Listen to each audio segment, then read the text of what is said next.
Hello दोस्तों। तो स्वागत है आज की हमारी क्लास में संविधान, भारत का संविधान। भारत के संविधान में आज हम लोग पढ़ेंगे प्रस्तावना। प्रस्तावना के बारे में मैं ऐसी आपको जानकारी आज देने वाला हूँ, एक एक वर्ड से ऐसे परिचय कराने वाला हूँ जैसे कि पूरे भारत के संविधान को आपने पढ़ लिया हो। और क्यों न कराऊँ, क्योंकि भारत का संविधान की प्रस्तावना को ऐसा लिखा ही गया है। इतने बड़े संविधान को मात्र 15-20 लाइनों में, जिसे हम कहेंगे संविधान का सार, पूरे संविधान का निचोड़ रख दिया गया है इसमें। और इसको आज हम पढ़ेंगे। और ये क्लास यूपीपीसीएस और यूपीएससी वालों के लिए, सुपर टेट वालों के लिए, और जहाँ तक मेरा मानना है कि हर उस भारत के नागरिक के लिए बहुत ही आवश्यक है जो इस भारत देश का नागरिक है, क्योंकि इतनी बेसिक जानकारी तो सभी को होनी बहुत ही आवश्यकता है, बहुत होना ज़रूरी है। और इस क्लास में आप धैर्य के साथ बने रहेंगे। एक एक शब्द को मैं बहुत ही आसानी के साथ आपको याद समझाने वाला हूँ कि भारत का संविधान की जो प्रस्तावना है उसके एक एक शब्द को कैसे हमारे संविधान निर्माताओं ने कितनी भावनाओं से और कितने प्यार से संजो के इसमें रखा है। तो आप उसको शब्दों को समझिएगा, फिर इसके बाद उसकी भावनाओं को समझिएगा, क्योंकि एक शब्द मात्र ही नहीं है संविधान। इस संविधान के प्रस्तावना में ये मात्र संविधान का जो शब्द है डाला गया है, ये शब्द ही नहीं है, ये भावनाओं से जुड़े हुए शब्द है। तो अगर आप इसकी भावनाओं को समझेंगे तभी संविधान को समझ पाएंगे। और संविधान बनाने का उद्देश्य क्या था, उसकी क्या चीज़ें थी, सभी चीज़ों को मैं इसमें आपको बताने वाला हूँ। तो आप देखिए पहले हमारी भारत देश का संविधान कितना प्यारा है, और इसकी प्रस्तावना तो और ही प्यारी है, बहुत ही प्यारी प्रस्तावना है, जो कि हमारे संविधान का पूरा सार है। कोई अगर भारत देश में न भी आया हो, कहीं का नागरिक हो, लेकिन वो हमारी प्रस्तावना को मात्र पढ़ ले तो हमारे पूरा संविधान को बता सकता है कि यहाँ के लोग कैसे हैं, यहाँ का नियम प्रणाली क्या है, क्या यहाँ की व्यवस्था है। हर एक सिस्टम को यहीं से जाना जा सकता है। इसीलिए इसे कहा जाता है संविधान की का सार, भारत के संविधान का सार या निचोड़। ठीक, तो चलिए मैं आपको ले चलता हूँ।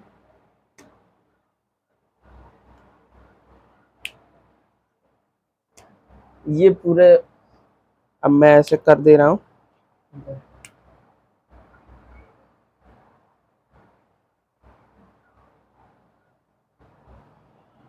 और जैसा कि हम सब लोग जानते हैं कि हमारे संविधान सभा के जो सदस्य थे वो बहुत ही इंटेलेक्चुअल थे, बहुत ही बुद्धिजीवी थे, जिन्होंने ऐसा प्यारा संविधान और ऐसी प्यारी प्रस्तावना जो हमारे देश के लिए बहुत ही ज़रूरी थी को हमें दिया, और उसे हमें संजो के रखने का हमारा कर्तव्य है, और संविधान पे चलने का हमारा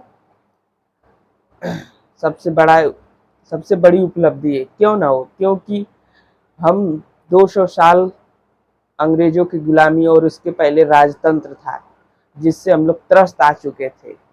तो हमें एक ऐसे लिखित ग्रंथ की ज़रूरत थी जिससे हमारा देश एक व्यवस्थित तरीके से चल सके, और सभी में भाईचारे का जो संबंध है, हिंदू मुस्लिम सिख ईसाई जो भी हमारे देश में विभिन्न धर्म के लोग रहते हैं, उनका संबंध आपसी बना रहे। और इस तरह से हम अपनी प्रस्तावना को ऐसा लिखे भी हैं कि जो कि हमें समझ में आएगा कि क्या इस प्रस्तावना में हमें क्या क्या बताया गया है। तो चलिए दोस्तों, मैं आपको कुछ इम्पोर्टेंट बातें बताने वाला हूँ।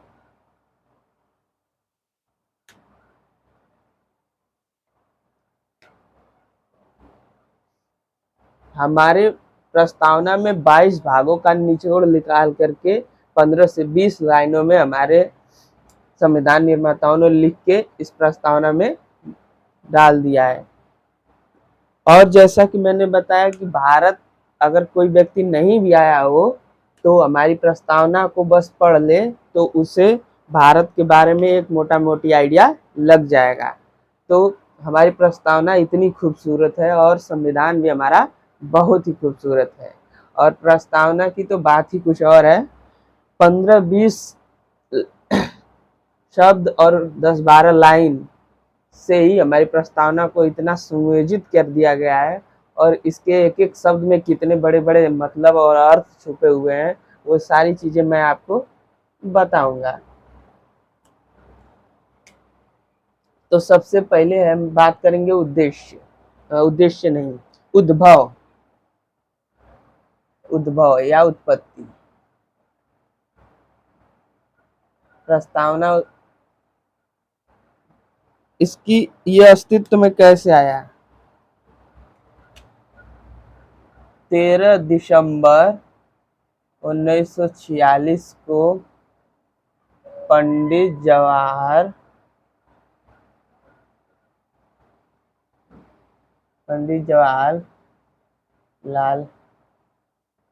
नेहरू, देखिए 13 दिसंबर 1946 को पंडित जवाहरलाल नेहरू ने हमारे सामने क्या रखा? उद्देश्य रखा प्रस्तावना। तो वहीं से हमें इसे उद्देशिका भी कहते हैं। किसे कहते हैं? प्रस्तावना को हम उद्देशिका भी कहते हैं। तो यहीं से इसका उद्भव हुआ। इसका एक नाम उद्देशिका भी है। इसका उद्भव आप लोग जान गए। अब प्रस्तावना के तत्व है।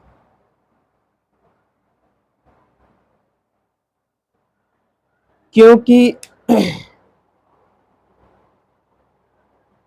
तत्व वो चीज है, आप ये चीज समझिए, तत्व वो है जिससे हमारा संविधान बना। तो किस किस किस चीज क्या क्या डाली गई जिससे ये हमारा संविधान बना और प्रस्तावना बनी। जैसे प्रस्तावना की बात की जाए तो जैसा मैं उदाहरण दे रहा हूँ कि आपको खीर बनाना है, तो उसमें क्या क्या एलिमेंट्स डालेंगे जिससे वो खीर अच्छी बनेगी। तो एक खीर में बनाना है आपको, तो एक दूध लेंगे, दूध में चीनी डालेंगे, मेवा डालेंगे, चावल डालेंगे, ये सब चीज़ें डाल के आप एक अच्छी खीर बना सकते हैं। तो उसी प्रकार प्रस्तावना में हमने क्या क्या डाला था तो कि जो इतनी सुंदर प्रस्तावना हमें मिली। तो उसमें तत्व के अंतर्गत हम इसे पढ़ेंगे। तो इसमें पहला तत्व क्या है, इसको आइए मैं आपको बताता हूँ।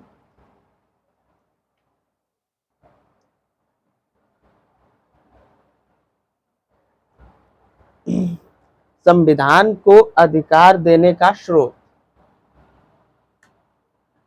पहला क्या है? ए,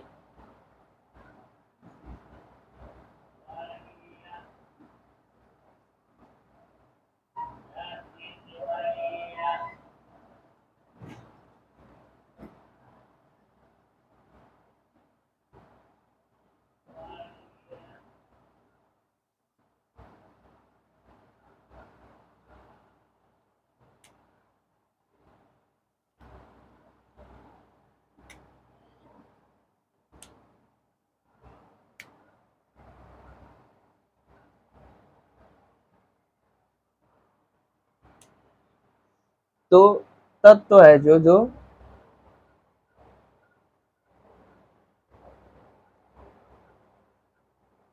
देखिए, पहला है हम भारत के लोग। क्योंकि हम भारत के लोग, हम गुलामी और राजतंत्र से इतना त्रस्त आ गए थे कि हमें क्या चाहिए था? अपना संविधान। और ये किसके लिए चाहिए था? हमारे हमारे लिए चाहिए था। तो ये संविधान जो है, और प्रस्तावना में ये बताया गया कि हम भारत के लोग भारत को एक संपूर्ण प्रभुत्व संपन्न समाजवादी पंथ निरपेक्ष लोकतंत्रात्मक गणराज्य बनाने के लिए तथा उसके समस्त नागरिकों को सामाजिक, आर्थिक और राजनीतिक न्याय, विचार, अभिव्यक्ति, विश्वास, धर्म और उपासना की स्वतंत्रता, प्रतिष्ठा और अवसर की समता प्राप्त करने के लिए। तो हम भारत के लोग, हमारे लिए, ठीक है, हमारे लिए क्या हुआ? इस संविधान का निर्माण हुआ। तो जब आप में से 99% लोगों का इस समय आपकी नीड क्या है? आप बेरोजगारी से त्रस्त आ गए तो आप लोगों को चाहेगा कि मुझे नौकरी मिले, मैं कैसे भी करके। तो हम लोग वैसे ही आज़ादी हमें चाहिए थी। किसके लिए चाहिए थी? हमारे मतलब हमारे संविधान निर्माताओं ने प्रस्तावना में इस वर्ड को डाला कि हम भारत के लोग, ये भारत के लोगों के लिए। ठीक, तो पहला में क्या है कि तत्व।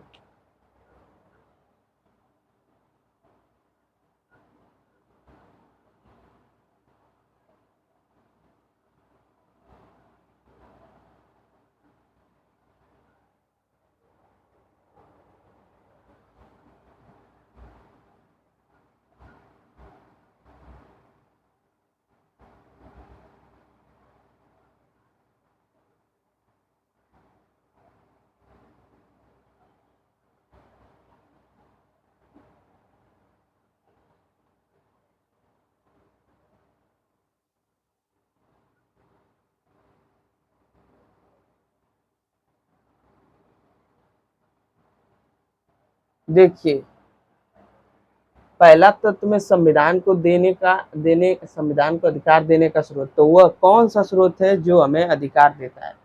तो हम भारत के लोग, ये लोगों को बहुत महत्व देता है। ठीक है, और फिर इसके बाद आ जाएगा बी में भारतीय राज्य की प्रकृति। दूसरा, पहला तत्व हो गया और दूसरा,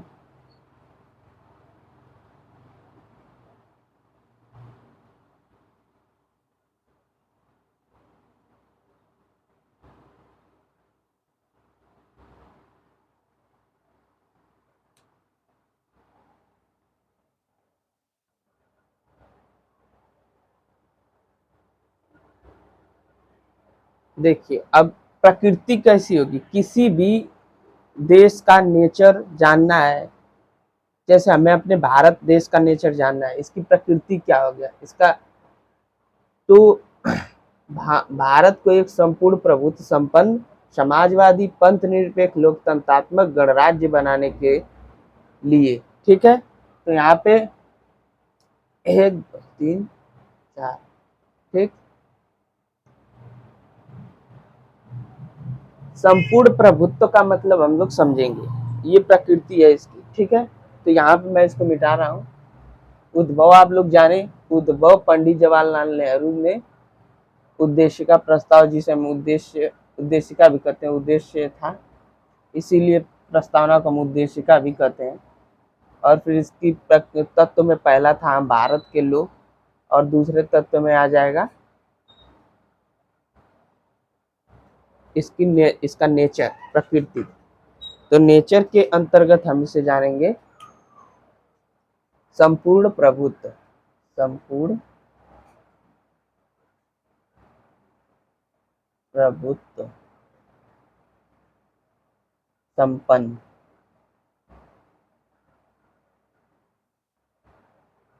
मतलब संपूर्ण प्रभुत्व संपन्न मतलब आप लोग ये कि हम किसी के गुलाम नहीं है, और कोई भी निर्णय लेने के लिए हमें किसी की आवश्यकता, किसी देश की क्या किसी की आंतरिक निर्णय या बाह्य निर्णय लेना हो, वो हम खुद से कर सकते हैं।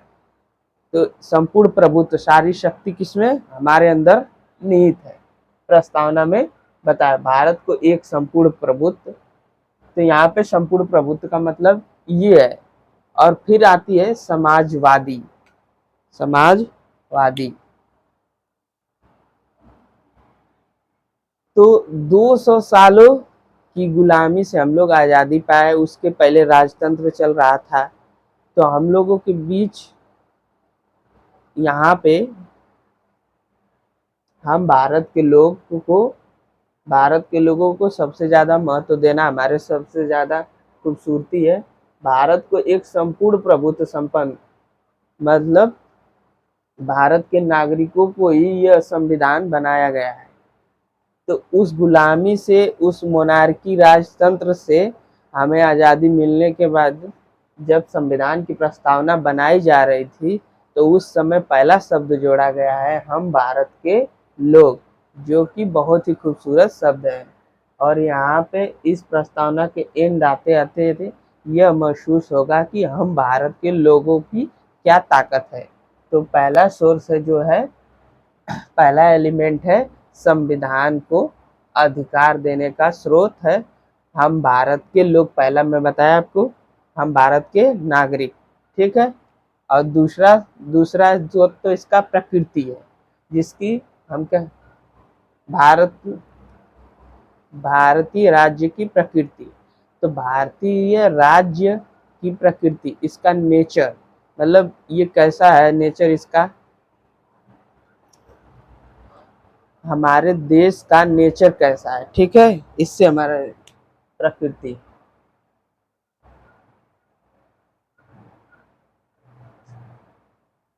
जैसे संपूर्ण प्रभुत्व संपन्न, समाजवादी, पंथ निरपेक्ष, लोकतंत्रात्मक, गणराज्य। तो ये 5 जो शब्द हैं, लोकतंत्रात्मक, गणराज्य, 5 ऐसे शब्द हैं जो हमें हमारे देश का नेचर या प्रकृति को बताते हैं। जैसे आप सभी लोग ये कहते हैं कि मेरे आस पास जितने भी लोग हैं, मेरे दोस्त, मेरे भाई, सबका व्यवहार कैसा है, नेचर कैसा है, मेरा भाई ऐसा व्यवहार करता है, मेरी माँ ऐसी व्यवहार करती है, तो सबका नेचर आप लोग ऐसे, तो वैसे ही है। आज की क्लास के बाद आप लोग ये भी बता पाएंगे कि हमारे देश का नेचर कैसा है, ठीक। ये हमारा दूसरा तत्व है। इस तत्व के लिए हमें 5 शब्द का अर्थ जानना बहुत जरूरी है, जिससे हमें ये पता चले कि कैसा नेचर है हमारे देश की। सबसे पहला शब्द है संपूर्ण प्रभुत्व संपन्न, जिसमें इस भावना को आप लगातार अपने मन में रखिए कि राजतंत्र और गुलामी से आज़ादी मिलने के बाद हमारे संविधान निर्माता कैसे शब्द का चयन करेंगे, इसे हम देखिए। संपूर्ण प्रभुत्व संपन्न, ये हमें हमारा पास्ट बताता है। ये शब्द जोड़ने का मतलब कि हमारा भूत गुलामी वाला रहा था, भूतकाल जो था गुलामी वाला था। अगर आपसे वर्तमान में पूछा जाए कि आपको सबसे पहले क्या चाहिए, तो आप 90% से ज़्यादा लोगों का ये मानना है या चाहेंगे कि हमें नौकरी मिले। बेरोजगारी से आप लोग इतने परेशान हो चुके हैं। तो उसी तरह हमारी भारत की जनता ऐसे ही गुलामी से बहुत ही त्रस्त हो चुकी थी। तो संविधान निर्माण करने वालों ने संपूर्ण प्रभुत्व संपन्न का मतलब ये बताया कि भारत संपूर्ण प्रभुत्व इसलिए कि हम किसी के अधीन नहीं है, हम स्वतंत्र हैं, हम अपने निर्णय लेने के लिए पूरा स्वतंत्र है। भारत देश संपूर्ण प्रभुत्व संपन्न वाला देश है और अपने निर्णय खुद ले सकता है और खुद पे डिपेंड है, और न किसी के दबाव में है, न किसी के नियंत्रण में है। तो इस तरह से हम संपूर्ण प्रभुत्व को समझे। आज फिर समझेंगे समाजवादी। समाजवादी क्या है? समाजवादी, हमने समाजवादी शब्द अपनाया, हमारी प्रस्तावना में लिखा है। ये समाजवादी शब्द जो है कार्ल मार्क्स की देन है। ये कार्ल मार्क्स एक विचारधारा है, लेकिन कार्ल मार्क्स की विचारधारा में ये शब्द का मतलब है वर्ग पे आधारित है। एक सर्वहारी वर्ग, एक बुजुर्गवा वर्ग, यानी एक अमीर वर्ग और गरीब वर्ग के बीच के संघर्ष को बताया गया। लेकिन हमारे देश में समाजवाद का अर्थ है, उसका अर्थ है भाईचारा। इसमें कोई वर्ग की बात नहीं है, समाज के हित में किया गया कार्य, समाज के हित में किया गया कार्य और भाईचारा को दर्शाता है।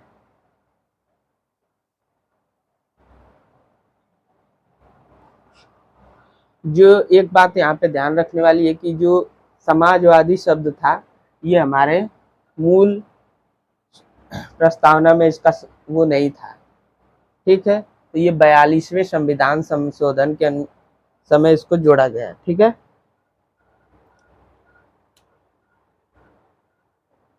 समाजवादी, पंथ निरपेक्ष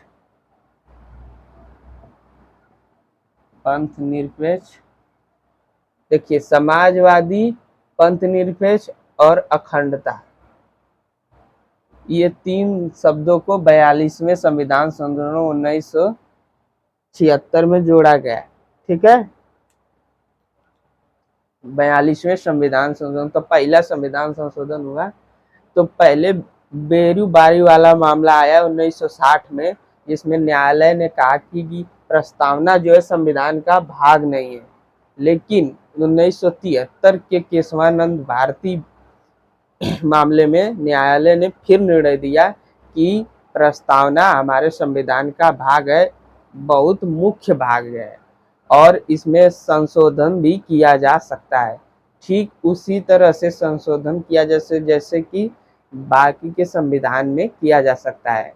जैसे ही 1973 में यह वर्डिक्ट आया सुप्रीम कोर्ट का, तो और इंदिरा गांधी जी को पता चला कि अच्छा, प्रस्तावना में भी संशोधन किया जा सकता है, तो देर किस बात की, तो कर दो संशोधन। तो 1976 में संशोधन किया गया। प्रस्तावना में आज तक एक ही बार संशोधन हुआ है, याद रखिएगा, क्योंकि ऐसा सिर्फ इंदिरा गांधी ही कर सकती है। ठीक, तो 42वां संविधान सन 1976 में गए। इसमें 3 शब्द जोड़े गए, समाजवादी, पंथ निरपेक्ष और अखंडता। ये 3 शब्द जोड़े गए, समाजवादी, पंथ निरपेक्ष, अखंडता। ये 42वें संविधान संशोधन 1976 में जोड़ा गया था। तो ये क्वेश्चन पूछे जाते हैं, और कौन मूल प्रस्तावना में नहीं था और कौन जोड़ेगा, ये से क्वेश्चन पूछा जा सकता है। ठीक है, समाजवादी को हम समझे तो पूरे समाज के हित के बारे में बात करता है। हमारा समाजवाद, जो हमारा समाज है, आपस के भाईचारे को भी बढ़ावा देता है और पूरे समाज के हित के बारे में बात करता है।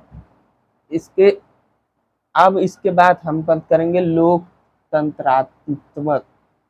लोकतंत्रात्मक गणराज्य। ठीक, अब हम बात करेंगे लोकतंत्रात्मक।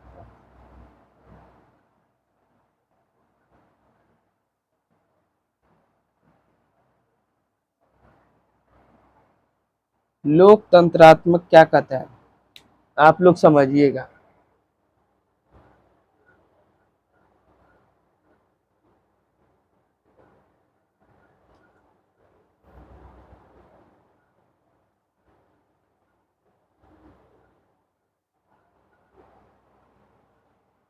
पंथ निरपेक्ष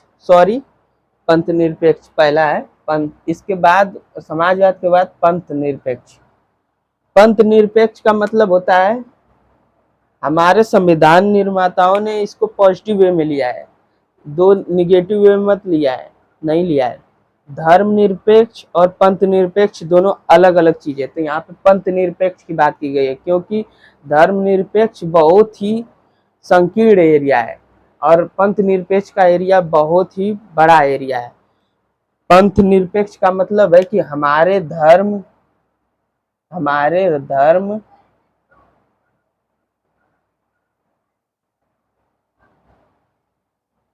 जैसे पंथ निरपेक्ष का ये मतलब है कि हमारे देश का कोई धर्म नहीं होगा, लेकिन इसका ये मतलब नहीं है कि हम किसी भी धर्म का सम्मान नहीं करेंगे। इसका मतलब है कि हम सर्वधर्म समभाव की बात करेंगे, मतलब सारे धर्मों का समान भावना से देखेंगे, सबकी इज्जत करेंगे, सबका सम्मान करेंगे।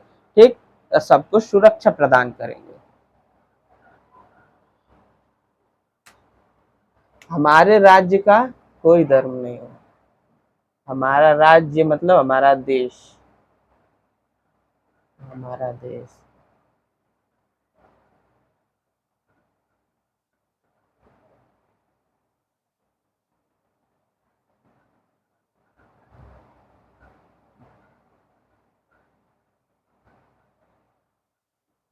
तो पंथ निरपेक्ष का सीधा सीधा आप लोग मतलब समझिएगा, मैं यहाँ पे लिखा हूँ कि हमारा राज्य, हमारा देश सर्वधर्म समभाव की बात करेगा। ठीक है, सभी धर्म, हिंदू, मुस्लिम, सिख, ईसाई, सभी धर्म को मानने वालों को समान तरीके से पेश आएगा और सबको इज्जत करेगा, सम्मान करेगा, चाहे सिख हो, चाहे मुस्लिम हो, चाहे हिंदू हो, ठीक। अब बात करेंगे हम लोकतंत्रात्मक की। पंथ निरपेक्ष आप लोग समझ गए। और हम हमारा धर्म किसी एक धर्म को बढ़ावा नहीं देता। हमारा राज्य जो है किसी भी एक धर्म को बढ़ावा नहीं देता है, बल्कि सभी धर्मों को सम्मान करता है, का सम्मान करता है। हमारा पंथ निरपेक्ष शब्द निगेटिव सेंस वाला नहीं है, पॉजिटिव सेंस वाला है। हमारा राज्य, हमारा देश सभी धर्मों को अपनाता है और उनका सम्मान करता है। ये शब्द, पांचों शब्द हमें बता रहे हैं कि हमारे देश के नेचर कैसा है। ये हमारा भारत किस नेचर का है, यही तो तत्व है, यही प्रकृति है, यही सभी धर्मों का सम्मान करता है। इसीलिए हम कहते हैं कि हमारे विभिन्नताएं पाई, विभिन्नता में भी एकता पाई जाती है। तो यही प्रस्तावना से हमें पता चल रहा है कि क्या क्या चीजें हैं। अब लोकतंत्रात्मक चीज को मैं बताऊंगा भाई। ये तो लोकतंत्रात्मक,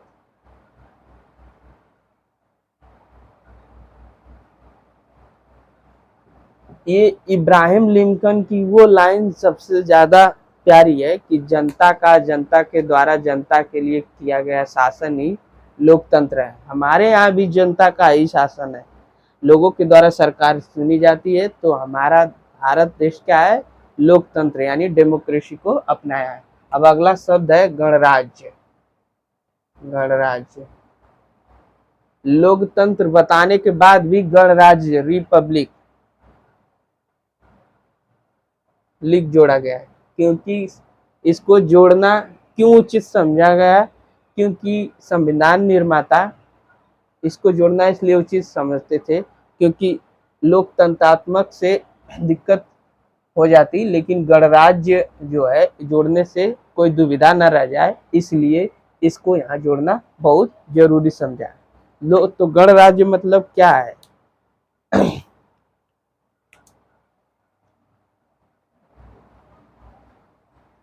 कि हमारा हमारा कोई भी पद, हमारे देश का कोई भी पद जो है, सबसे प्रमुख पद जो है राष्ट्रपति का पद, वंशानुगत न रह जाए। मतलब कोई भी पद वंशानुगत न रह जाए।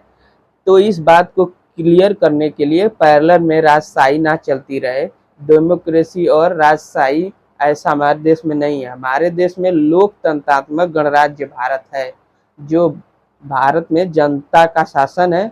कोई भी पद यहाँ पे वंशानुगत नहीं है। तो गणराज्य का यह मतलब है कि कोई भी पद यहाँ वंशानुगत नहीं है, जो बाप से बेटे को मिले, जैसे कि ब्रिटेन में होता है।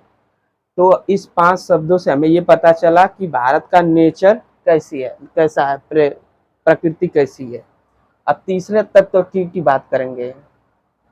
अब देखिए भारत के संविधान को बनाने का उद्देश्य क्या था, ये तीसरा तत्व है।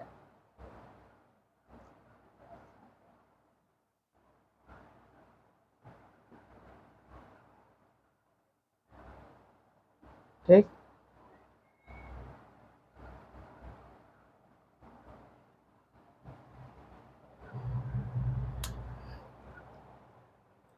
उद्देश्य को कहाँ से समझाया गया, देखिए आप लोग, उसके समस्त नागरिकों को सामाजिक, आर्थिक, राजनैतिक न्याय, विचार, अभिव्यक्ति, विश्वास, धर्म और उपासना की स्वतंत्रता, प्रतिष्ठा और अवसर की समता प्राप्त कराने के लिए तथा उन सब में व्यक्ति की गरिमा और राष्ट्र की एकता और अखंडता सुनिश्चित करने वाली बंधुता बढ़ाने के लिए, यहाँ पे ऐसे है। ठीक, ये इतनी लाइन है जो कि हमारा उद्देश्य बताती है। हमारे देश में संविधान को बनाने का और लागू करने का क्या उद्देश्य था, ये लाइनें हमें बताती थी। हमारे संविधान निर्माता क्या चाहते थे भारत से, आइए उद्देश्य के हम यहाँ पे समझते हैं। पहला शब्द, उसके समस्त नागरिकों को सामाजिक, आर्थिक, राजनीतिक न्याय। पहली बात इसमें न्याय की बात की गई है। पहली बात इसमें न्याय की गई है।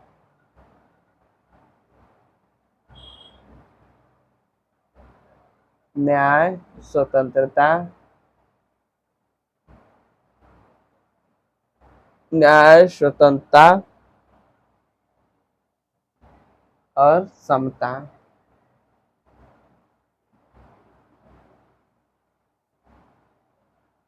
एक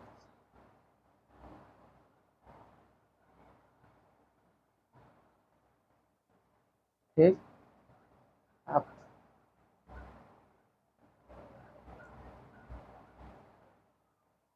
उन सब में व्यक्ति की गरिमा और एकता।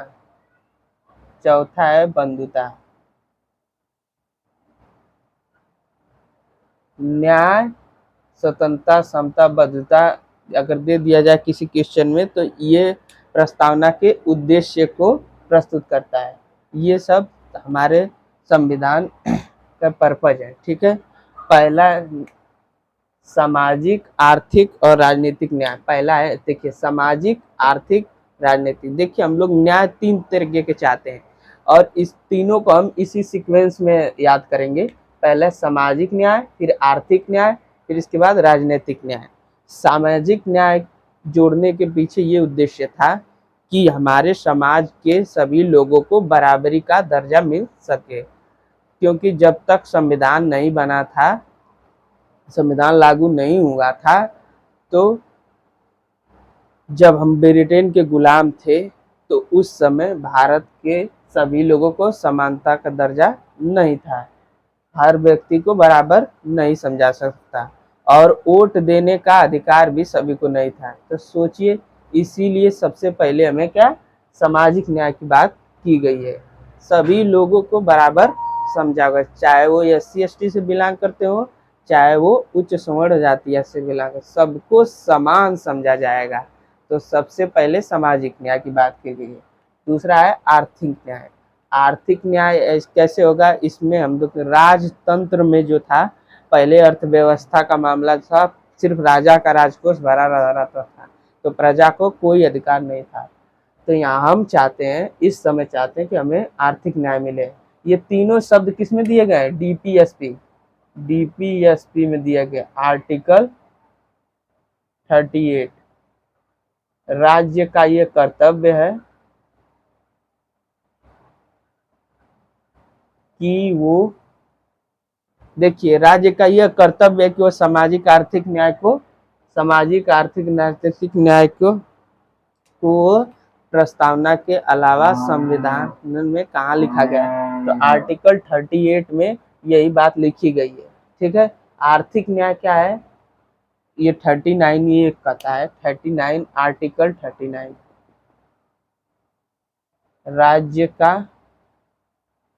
राज्य का यह भी कर्तव्य होगा कि अर्थव्यवस्था का वो आर्थिक गतिविधियों का केंद्रीकरण न होने दे और आर्थिक अर्थव्यवस्था को सभी में वितरित करे, और राज्य का यह कर्तव्य हो। हमारे संविधान निर्माताओं का यह उद्देश्य चल रहा था कि हमारे समाज में आर्थिक न्याय होना चाहिए। ठीक, तो आर्थिक न्याय की बात कही गई, सिर्फ शब्द को समझे बात। अब राजनीतिक न्याय की बात नहीं, क्योंकि शब्द को सिर्फ समझेंगे तो राजनीतिक न्याय मतलब राजनीति में न्याय।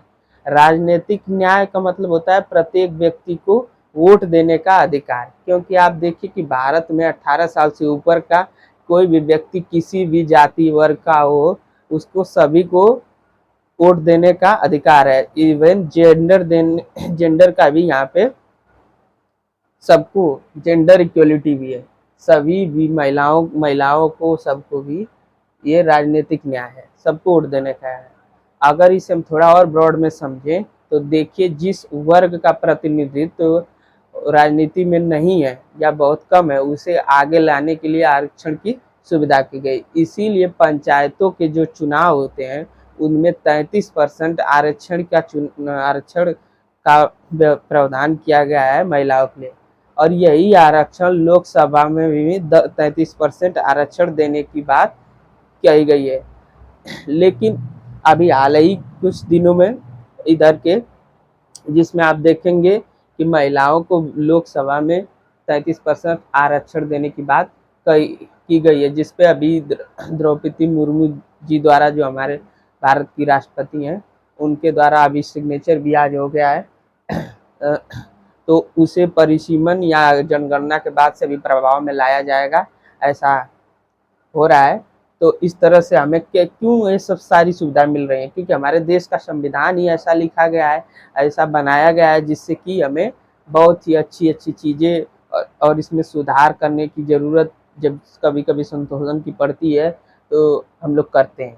ठीक है, तो ऐसा मैं इसलिए नहीं कह रहा हूँ कि आप लोग समझेंगे महिलाओं को वहाँ बैठाना सही नहीं है, लेकिन सबको समान अधिकार देने की बात अगर की जाए, राजनीतिक न्याय की बात की जाए तो, लेकिन आप देख लीजिए पंचायतों के चुनाव में 33% है। अब हम लोग बात करेंगे विचार, अभिव्यक्त, विश्वास, धर्म और उपासना की स्वतंत्रता।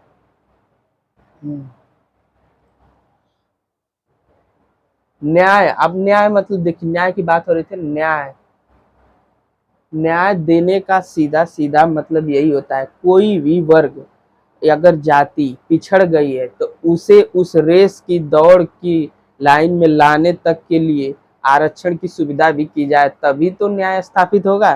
क्योंकि एक वर्ग ऐसा था कि हमारी आज़ादी के समय जिसने संसाधनों का खूब उपयोग किया, एक ऐसा वर्ग था जो जब संविधान बन रहा था जो जो SC ST था, जिसने कभी किसी संसाधन का यूज अपने हित में किया ही नहीं।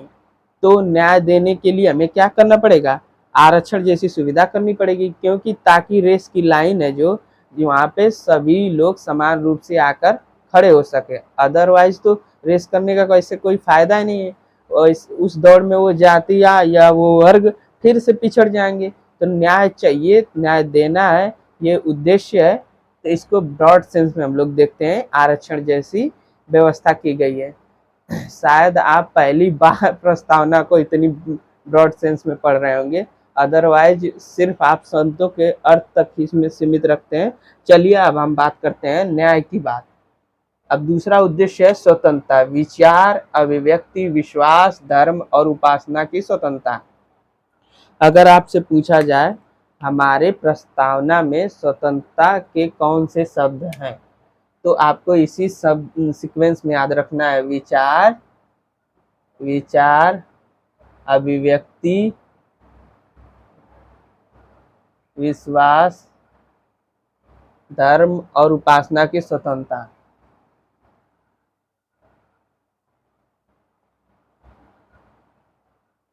विचार और अभिव्यक्ति की स्वतंत्रता है आर्टिकल 19 में। विश्वास, धर्म की उपासना का है आर्टिकल 25 से लेकर 28 तक है।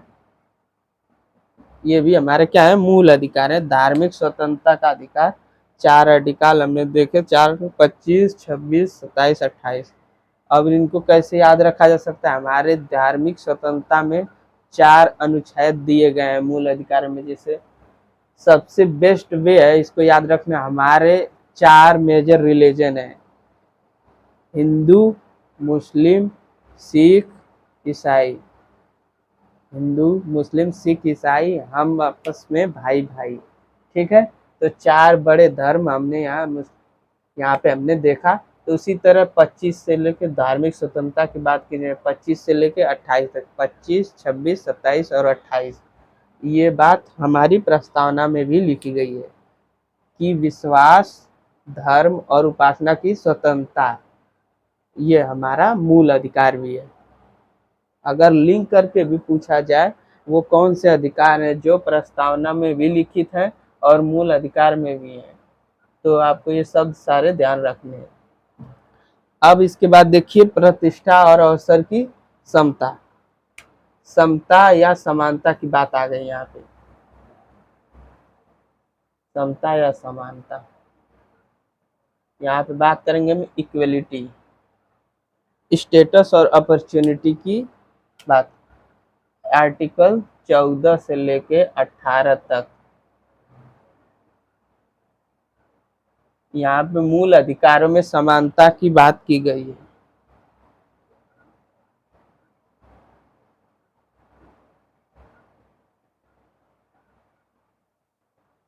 यहाँ पे शब्द सिर्फ 2 दिए गए हैं, आप याद रखिएगा। 14 से 18 तक बहुत डिटेल में डिफाइन किया गया है, उसको मैं बताऊंगा जब आपकी अगली क्लासों में, तो समझ में आएगा। लेकिन यहाँ पे स्टेटस और अपॉर्चुनिटी की बात की गई है। जैसे आर्टिकल हमने 15 में देखे, सार्वजनिक स्थल पे किसी के साथ कोई भेदभाव नहीं होगा या नहीं होना चाहिए, ये मूल अधिकार है हमारा। आर्टिकल जैसे किसी के भी साथ किसी भी पब्लिक प्लेस पर कोई भेदभाव नहीं हो सकता है। फिर अब हमने देखा था प्रतिष्ठा की बात देखें तो आर्टिकल 18 कहता है कि उपाधियों का अंत। आर्टिकल 18 में कहा गया है उपाधियों का अंत। किस तरह से अंग्रेज हमें उपाधियां देख के हमारे भारतीयों के बीच में एक खाई का काम करते थे। एक वर्ग कम आंकता था खुद को, दूसरा वर्ग जिसे उपाधियां दी जाती थी वो खुद को उच्च समझता था। तो हमने इसीलिए आर्टिकल 18 को समानता के तहत उपाधियों का अंत कर दिया है। यहाँ पे दो बात है, आप देखिए, प्रतिष्ठा और अवसर की समता।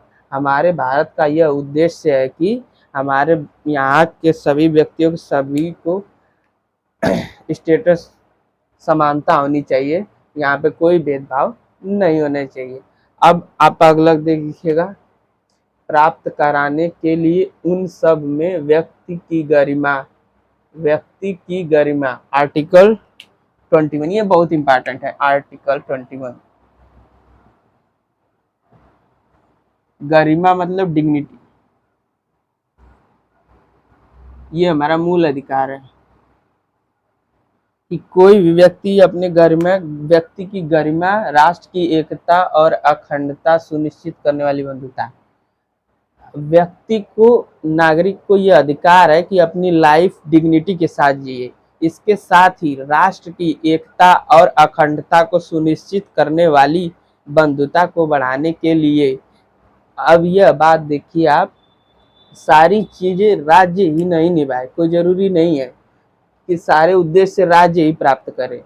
जब तक भारत देश के नागरिक अपना कर्तव्य नहीं समझेंगे, तब तक हमारा संविधान चाहे कितना भी अच्छा बना लें, कितना भी सुंदर बना लें, तब तक हम पे वो लागू हो ही नहीं सकता। हमारा भी कुछ कर्तव्य है, इस देश का नागरिक होने के बाद से हमारा भी कुछ कर्तव्य है। जैसे ही इंदिरा गांधी को ये सब बात पता चली कि संविधान में इतनी प्यारी बात की लिख दी गई है कि तो राज्य की इतने सारे कर्तव्य हैं, डीपीएसपी के तहत इतने मूल अधिकार दिए गए हैं, तो मूल कर्तव्य भी जोड़े जाने चाहिए। इंदिरा गांधी जी ने ये काम किया था। ये भी 42वें संविधान संशोधन के अंदर 42वां मूल कर्तव्य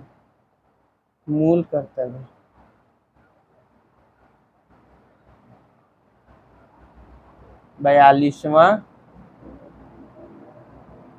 संशोधन 1976। यहाँ के हम लोग को ये कर्तव्य है कि एकता और अखंडता सुनिश्चित करने वाली बंधुता को बढ़ाने के लिए देशों के, ठीक है।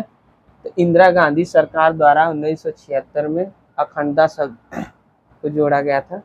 देखिए हमारा तीसरा फंडामेंटल ड्यूटीज है, वो है राष्ट्र के प्रत्येक नागरिक का यह कर्तव्य है कि वह राष्ट्र की एकता और अखंडता को बनाए रखे, सुनिश्चित करने वाली बंधुता को बढ़ाने के लिए। 5वें फंडामेंटल ड्यूटी है बंधुता। हमें आपस में भाईचारे के साथ, बंधुत्व को बढ़ाने के साथ हमें इस देश में रहना है, क्योंकि हमें वो काम करना है कि हमारे समाज में, हमारे देश में भाईचारा बढ़े। बंधुत्व को बढ़ाने के लिए ये सारे क्या थे हमारे, जो यहाँ से यहाँ तक हम इस शब्द जो देखे यहाँ तक, ये हमारे उद्देश्य थे। देखिए, उसके समस्त नागरिकों को सबसे पहले न्याय देना है, फिर स्वतंत्रता, फिर समता, फिर बंधुता। ये शब्द हमारे उद्देश्य हैं, ठीक है। संविधान निर्माताओं का पर्पज है, इन्हें हम डिटेल में देख लिया है। अब लास्ट एलिमेंट बचा है, अभी 3 एलिमेंट कंप्लीट कर लिए हैं। तत्व पहला, संविधान का अधिकार देने का स्रोत क्या है। दूसरा एलिमेंट था हमारा देश का नेचर कैसा है, भारत राज्य की प्रकृति कैसी है। तीसरा देखा उद्देश्य क्या है, संविधान निर्माताओं का उद्देश्य क्या है, ठीक। तो देखिए ये वाली जो लाइनें हैं हमारे संविधान निर्माताओं का उद्देश्य बताती हैं कि हमने क्यों संविधान को बनाया है। अब हमारा लास्ट एलिमेंट बचा है संविधान को लागू करने की तिथि। ये चौथा तत्व है, फोर्थ एलिमेंट है लागू करने की तिथि। लागू करने की तिथि क्योंकि ये संविधान निर्माताओं ने लिख दिया है कि हो सकता है कि कोई ऐसा अनाड़ी व्यक्ति वर्तमान में ना आ जाए और ना ऐसा कह दे कि कैसे संविधान लागू हो गया है, कि मैं कैसे मानूं कि भारत देश में संविधान का शासन है, क्योंकि हमारे देश में सुपरमेसी है संविधान की। लेकिन इसीलिए इस तारीख को यहाँ पे लिख दिया गया है। इसीलिए जितनी भी यहाँ पे पद की बात की जाए या सुप्रीम कोर्ट की बात की जाए, सारे पद अधिकार प्राप्त करते हैं किससे प्राप्त करते हैं? हमारे संविधान से। तो सबसे ऊपर कौन है? सुपरमेसी किसकी है? हमारे देश में संविधान की है। उस संविधान को ताकत कौन देता है? हम देते हैं। यहाँ ये अधिकार कौन देता है कि आप संविधान की सुपरमेसी है? हम भारत के लोग ही ताकत दे रहे हैं, कि ऊर्जा दे रहे हैं कि संविधान को, कि तुम सुपरमेसी में हो, तुम सुपरमेसी में हो, तुम सर्वोच्च हो हमारे देश में। कौन? संविधान। संविधान की लागू करने की तिथि के बारे में हम बात कर रहे थे। यदि कोई कह दे कि संविधान कहाँ लिखा है, कोई बात कि मुझे तो नहीं पता कि कहाँ लागू हुआ है, तो हमारी प्रस्तावना में ही लिखा है संविधान लागू करने की दृढ़ संकल्प होकर अपनी इस संविधान सभा में आज तारीख 26 नवंबर 1949 मिति मार्ग शीर्ष शुक्ल सप्तमी संवत 2006 विक्रमी को एतत् द्वारा इस संविधान को अंगीकृत, अधिनियमित और आत्मर्पित करते हैं। अब ये है हमारे संविधान की लागू होने की तिथि। तो इससे हमें एक हिस्ट्री का भी एक फैक्ट, 26 बात चल रही है 26 नवंबर 1949 की बात, और विक्रम संवत आया है 2006। अगर विक्रम संवत पूछा तो विक्रम संवत की शुरुआत कब से हुई थी, तो आप कैलकुलेट करके आप निकाल सकते हैं 57 ईसा पूर्व से विक्रम संवत की शुरुआत हुई। तो पॉलिटिकल साइंस और हिस्ट्री को दोनों को साथ साथ पढ़ने का मजा यही है कि संविधान की प्रस्तावना की खूबसूरती का एहसास होता है। जैसे इतिहास में जब हम राजतंत्र को पता चलते हैं राजा का शासन, तो किस तरह की कठोर नीतियाँ थी, कैसे किसानों पे, आम जनता पे शासक नियंत्रण करता था, कठोर नीतियाँ अपनाता था, किस तरह गुलामों का बाजार था। तो इस स्वतंत्र भारत में रहने का असली मजा है वही तभी फील हो पाएगा जब इतिहास और हमारे संविधान प्रस्तावना को एक साथ लेके पढ़ेंगे। तो अभी तो इस स्वतंत्रता को, फ्रीडम का पढ़ने का हमें मजा आएगा और एहसास होगा इसका। तो इतना बेनिफिट हमें मिला है, कितने प्यारे मूल अधिकार हमें मिले हैं। हम भागते हैं हमारे मूल कर्तव्य से निभाने से। जब फील ही नहीं है किसी बात का, ना मूल अधिकार का फील है, ना संविधान की कोई फीलिंग है, ना हमारे प्रीएम्बल की कोई फीलिंग है, तो हम कैसे किसी इंसान से एक्सपेक्टेशन कर सकते हैं कि वो अपनी फंडामेंटल ड्यूटीज़ को निभाएगा। इसीलिए संविधान को एग्ज़ाम नहीं भी देना है तब भी एक संविधान का मोटा मोटी आइडिया होना चाहिए। फंडामेंटल राइट्स, कुछ फंडामेंटल ड्यूटीज़ आपको पता होनी चाहिए, ऐसा मेरा मानना है। सॉरी 26 नवंबर 1949 को हमारा संविधान बन करके तैयार हो गया था। इसीलिए 26 नवंबर को हम 1949 को संविधान बन के क्या हो गया था, तैयार हो चुका था। लेकिन लागू कब हुआ था? 26 जनवरी 1950 को। ठीक, ऐसा किस लिए? इसके पीछे एक बड़ा कारण है, क्योंकि 1929 को लाहौर अधिवेशन में, कांग्रेस का जो लाहौर अधिवेशन था, उसमें जवाहरलाल नेहरू ने रावी तट पे खड़े होकर लाहौर में ये भाषण दिया कि 26 जनवरी को हम हमारा स्वतंत्रता दिवस मनाएंगे। लेकिन क्योंकि हमें ब्रिटेन ने हमें आज़ाद किया तो हमारे बस में नहीं था, तो वो हमें 15 अगस्त को आज़ादी मिली। ठीक, उस तारीख पे हमारा नियंत्रण नहीं था 15 अगस्त पे, लेकिन संविधान को लागू करने का तिथि पे हमारा तो नियंत्रण था। तो इसीलिए उस देश को हमने चुना 26 जनवरी को। 26 जनवरी 1950 को हमने देश को एक संविधान ने लागू किया, और संविधान को 26 जनवरी 1950 को लागू किया। नीति मार्ग शुक्ल संवत 2006 विक्रमी को एतत् द्वारा इस संविधान को अंगीकृत, अधिनियमित और आत्मार्पित किया। ठीक, ये 3 शब्द हैं, इनको जानना बहुत जरूरी है। जैसे पहला शब्द है अंगीकृत, अधिनियमित।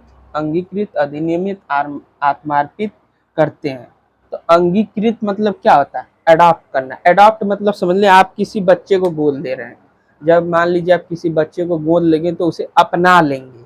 ठीक, अपना लेंगे, तो इसे ही हम क्या कहेंगे? अंगीकृत। मतलब हमने संविधान को क्या लिया? अपना लिया, तो अंगीकृत कर लिया। अधिनियमित मतलब हम लोग संविधान के अधीन है, मतलब उसके नियम अधीन होकर उसके नियम के अनुसार हम चलेंगे, अधिनियमित है। तो हम लोग अंगीकृत, अधिनियमित और आत्मार्पित करते हैं। आत्मार्पित मतलब क्या होता है? सबसे बड़ी बात, आत्मार्पित इसकी सबसे मार्मिक लाइन है, और इसको आप लोग इतने बढ़िया से समझिएगा, क्योंकि आत्मार्पित मैंने हमने अपने संविधान को अपने आत्मा को अर्पित कर दिया है। मतलब बताया जाता है कि आदमी, इंसान तो मरता है लेकिन आत्मा अजर और अमर है। तो इसीलिए हमने संविधान को अपने आत्मा में बसा लिया है।